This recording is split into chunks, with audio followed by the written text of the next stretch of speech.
123 രാജ്യങ്ങളിൽ global hunger ഇൻഡെക്സിൽ ആഗോള പട്ടിണി സൂചികയിൽ ഇന്ത്യയുടെ സ്ഥാനം 103-ാമതാണ്. ലോക മാനവ വിഭവശേഷി സൂചികയിൽ ഇന്ത്യയുടെ സ്ഥാനം ഏറ്റവും പിറകിൽ നിന്ന് 20-മതോ മറ്റോ ആണ്. അത്രമേൽ ലോകത്ത് 5 കുഞ്ഞുങ്ങൾ പട്ടിണി കിടക്കുമ്പോൾ അതിൽ 2 പേർ ഇന്ത്യയിലുള്ള കുഞ്ഞുങ്ങളാണ് എന്നുള്ളതാണ് കണക്ക് പറയുന്നത്. ലോകത്തെ പട്ടിണി മരണങ്ങളിൽ 1/3 നടക്കുന്ന നാടിൻ്റെ പേര് ഇന്ത്യ എന്നുള്ളത്.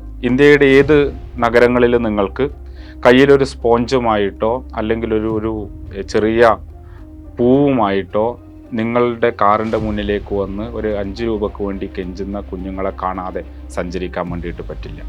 ഇന്ത്യയിൽ പടുത്തുയർത്തപ്പെട്ടിട്ടുള്ള ഫ്ലൈ ഓവറുകൾക്ക് താഴെ തൊട്ടിൽ കെട്ടി കുഞ്ഞുങ്ങളെ ഉറക്കേണ്ടി വരുന്ന അമ്മമാരെ കാണാതിരിക്കാൻ വേണ്ടിയിട്ട് നമുക്ക് സാധിക്കുകയില്ല.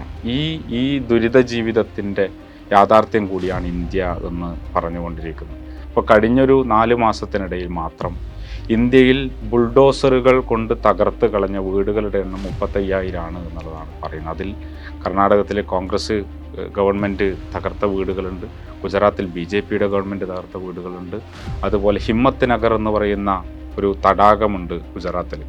ആ ഹിമ്മത്ത് നഗർ എന്ന തടാകത്തിൻ്റെ കരയിൽ ഇന്നും 100 കണക്കിന് മനുഷ്യർ ജീവിക്കുകയാണ്, ചെറിയ കുഞ്ഞുങ്ങൾ ഉൾപ്പെടെ. കനത്ത ശൈത്യകാലത്തൊക്കെ ആ കുഞ്ഞുങ്ങൾ മാറിയെടുക്കാനൊരു വസ്ത്രം പോലും ഇല്ലാതെ അവർ തെരുവിൽ കഴിയുന്ന കാഴ്ച നേരിട്ട് കാണാൻ ഉള്ള സാഹചര്യം ഉണ്ടായിട്ടുണ്ട്.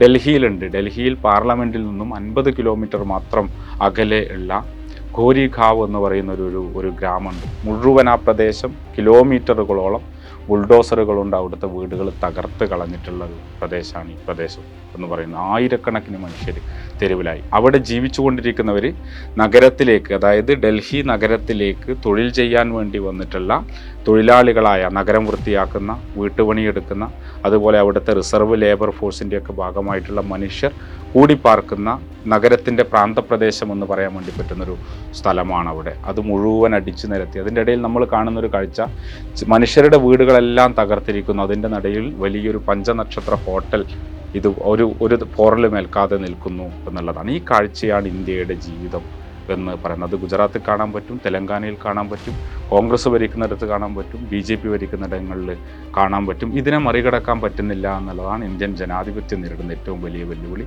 അതിൻ്റെ മുന്നിലാണ് കേരളം ഇന്ത്യക്കൊരത്ഭുതമായിട്ട്, ലോകത്തിന് ഒരു അത്ഭുതമായിട്ട് മറ്റൊരു കഥ പറയുന്നത്.